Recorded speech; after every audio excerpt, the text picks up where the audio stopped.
ఉన్న బంగారాన్ని విడిపించి ఆ రోజు ఆన్లైన్ రేటుకే మేము కొంటాం. Sharma gold company.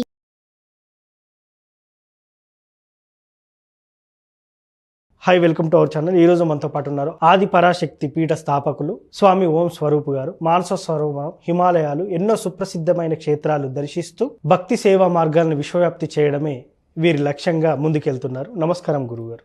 దివ్య విశ్వ శక్తి స్వరూపులందరికీ ఆ యొక్క దివ్య శక్తి ప్రాప్తించాలని, అనుగ్రహించాలని ఆశీర్వదిస్తున్నాను.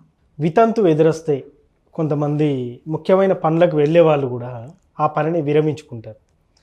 సో ఇది ఎంతవరకు నిజంగా వితంతు అయితే పూలు, బొట్టుకి, వీటన్నిటికీ దూరంగా ఉండాలంటారు.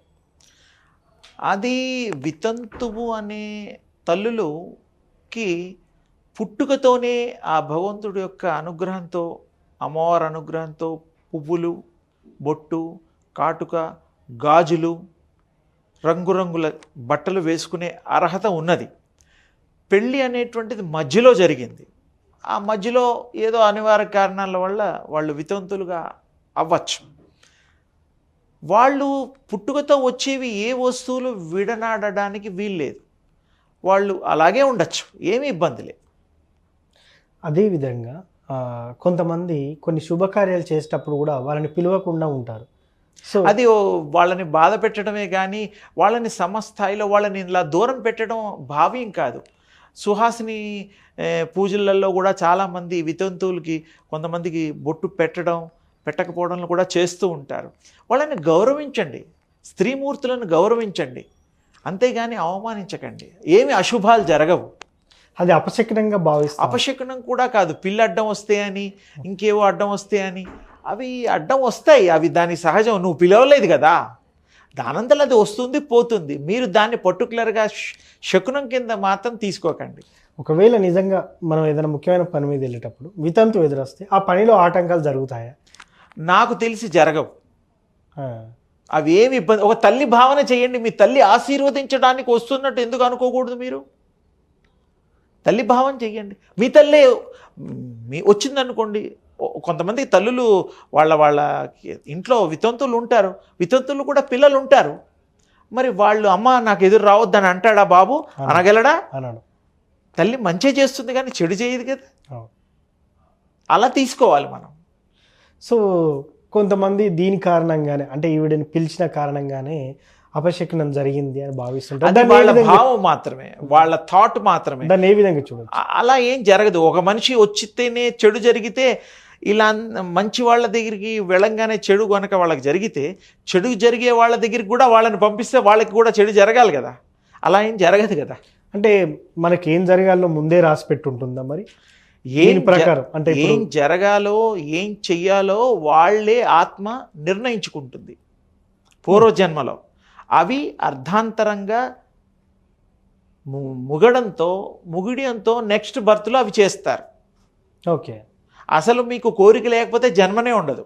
సరే, ఇప్పుడు మనం అనుకుంటున్నాం కోరిక లేకపోతేనే జన్మ ఉండదని. మనిషికి కొన్ని లక్షల జన్మలు ఉండొచ్చు, అవన్నీ చేసుకుంటూ ఉండొచ్చు. మనిషి జన్మనే కాదు, వృక్ష జన్మనే కాదు, జంతువుల జన్మనే కాదు, ఏ రూపంలోనన్నా జన్మ తీసుకోవచ్చు. వాళ్ళకి ఆ కోరికని బట్టి, వాళ్ళ చేసే కర్మల్ని బట్టి, వాటిని బట్టి కూడా ఉంటాయి, శిక్షలు కూడా ఉంటాయి. శిక్షల నుంచి తప్పించుకోవాలంటే ఈ ఆధ్యాత్మిక మార్గంలో శిక్షల నుంచి తప్పించుకోవాలి అంటే వాళ్ళు మంచిగా ఉండడం, మంచి ఆలోచించడం, మంచి వాళ్ళతో సత్సాంగత్యం చేయడం, సతతము కూడా దైవనామ స్మరణ చేస్తూ, వాళ్ళకి ఆ థాటే రాదు కదా. చెడు చేయాలనే థాట్ వస్తే కదా మీరు చెడు చేయడం. మంచి థాట్లో ఉన్న వాళ్ళకి మంచి జరగాలి. ఒక మంచి విత్తనం పెట్టండి, మంచి వృక్షమే వస్తుంది. చింతకాయ చెట్టు పెడితే చింతగింజలే వస్తాయి. ఏది పెడితే, ఏది మీరు నాటితే అదే వస్తుంది. భావం కూడా అంతే. యద్భావం తద్భవతి, యదోదృక్ తదో భావ.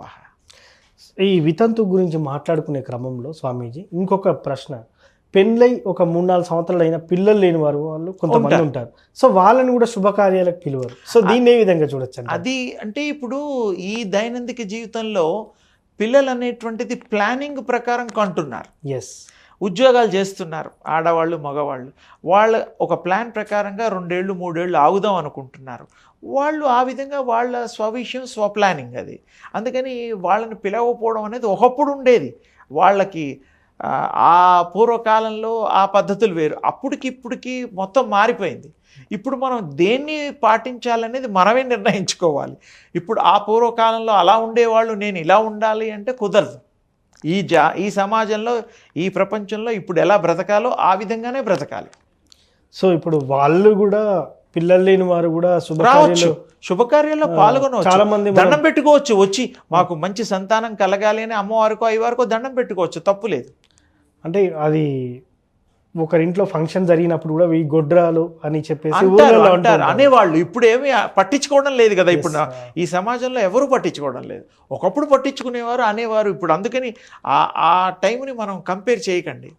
ఈ కలియుగంలో ఇప్పుడుండే ఈ ఫాస్ట్ కంట్రీ కల్చర్లో ఇలాగే ఉండాలి, ఇలాగే డిసిషన్లు తీసుకోవాలి. సో ఇప్పుడు ఏది ఏమైనప్పటికీ కూడా జరిగేది జరుగుతుంది. ఏదో వితంతు ఎదురొచ్చిందనో అదే ఇలాంటిది మనం చెడు జరగదు, క్యాల్కులేట్ పిల్లులు వచ్చినా కూడా ఏం కాదు. అంటే ఈ క్రమంలో తుమ్మితే కూడా అపశకనం. అది వాడికి ఆరోగ్యరీత్యా జలుబు చేసి ఉండొచ్చు, తుమ్ము ఉండొచ్చు. మంచివాడు ఎందుకు తుమ్ముతాడు? తుమ్మినా దానికి సంబంధం లేదు. తుమ్మడానికి అనే విషయం ప్రత్యేకంగా మనం దృష్టి పెట్టాల్సిన అవసరమే లేదు. సో మొత్తానికి ఏదేమైనా కూడా వితంతు ఎదురస్తానో పిల్లు ఎదురస్తానో తుమ్మితే అపశకనంగా భావించద్దు. నీ కర్మ నమ్మకాలు పెట్టుకోకండి. ఇప్పుడు ఈ సమాజంలో అవి ఇప్పుడున్న ఈ యొక్క కలియుగంలో మూఢనమ్మకాలు నమ్మద్దు అంటారు. అంటే కలియుగంలో అంటే ఎవరు సరిగ్గా లేరు కదా, అలవాట్లు సరిగ్గా లేవు, మాటలు మాట్లాడే వాళ్ళు సరిగ్గా లేరు, ఎవరు మంచి సలహాలు ఇవ్వడం లేదు, ఇచ్చిన తీసుకునే వాళ్ళు లేరు. కలో నామ సంకీర్తనం, కలియుగంలో నామం ఒకటి, భగవంతుడి యొక్క దృష్టి పెట్టుకొని ఆయన్ని జపము తపము ఇలాంటివి చేస్తే తప్ప మనకి మంచి జరగదు. భగవంతుడే ఒక్కరే మనకి కరుణించగలుగుతాడు, భగవంతుడు ఒక్కడే మనకి కృప చేయగలుగుతాడు. థ్యాంక్ యూ స్వామీజీ. వితంతు ఎదురస్తే దగ్గర నుంచి మనం మొదలు పెడితే రకరకాల అపశకనాల గురించి మాట్లాడుకున్నాం. అది ఎంతవరకు రిజల్ట్ ఇస్తుందని మాట్లాడితే అది కర్మానుసారంగా ఉంటుందని చాలా చక్కగా చెప్పారు. Thank you. శుభం అండి. సుమన్ టీవీలో మీ పర్సనల్ అండ్ బిజినెస్ ప్రమోషన్స్ కోసం కింది నెంబర్కి కాంటాక్ట్ చేయండి.